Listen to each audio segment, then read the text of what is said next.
تازه او ډیر بد خبر په افغانستان کې امنیت دومره خراب ده چې حتی زمونږ کرکټیان هم ترې خوندي نه دي او هر لوبغاړی په دې ویره کې ده چې کله به په ما برید حمله کیږي.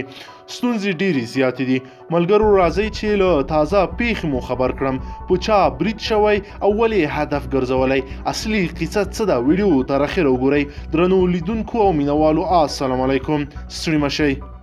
د افغانستان کرکټ بورد ویاند فرید هوتک باندې بیګا شپه برید شوی دی او د هغه له کوره موټر تختول شوی دی. فرید هوتک چې له تیرو څو کلونو راهیسې د افغانستان کرکټ بورد ویاند دی وایي چې بیګا شپه یې کور ته وسلوال کسانو راوښتي دي او د هغه له کوره یې موټر بیولی.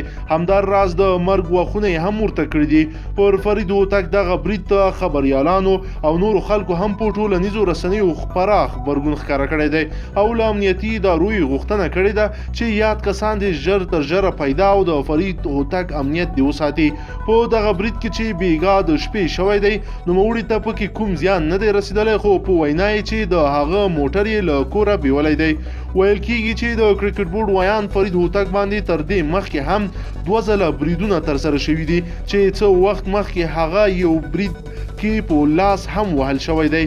هغه وایي چې تر اوسه پورې په تیرو برید کې ژوبل شوی لاس هم نه دی روغ شوی چې دا پیښه ورسره رامنځته شوه. فرید هوتک وایي چې له هیچ چا سره شخصي دښمني نه لري. هغه په خپل فیسبوک کې هم په یو پوسټ کې لیکلی دي چې پر ما حق نه لري چې د مرګ واخ راته وکړي ځکه زه غاصب غل وطن فروش او ظالم نه یم. یوازې په افغانستان او اسلام مین یم او آزاد ژورنالیست یم. په ګران ورور او د افغانستان کرکټ بورډ ویاند فرید هوتک برید شوی. تیره شپه نامعلومو وسلوالو د کرکټ بورډ ویاند فرید هوتک کور ته وراوښتي او برید یې پرې کړی ده. که څه هم په دغه برید کې فرید هوتک ته ځاني زیان نه دی اوښتی خو د هغه موټر یې له ځان سره وړی دی. په ټولنیزو رسنیو کې پر فرید هوتک شوی برید خبریالانو غندلی دی او له امنیتي ځواکونو څخه یې غوښتنه کړې ده چې یاد وسلوال کسان دې پیدا کړی شي او د فرید هوتک امنیت دې ټینګ کړی شي. درنو لیدونکو که چیرې غواړئ چې همدارنګه له تازه او مهمو پیښو څخه خبر شئ زموږ چینل ضرور او حتما سبسکرایب کړئ.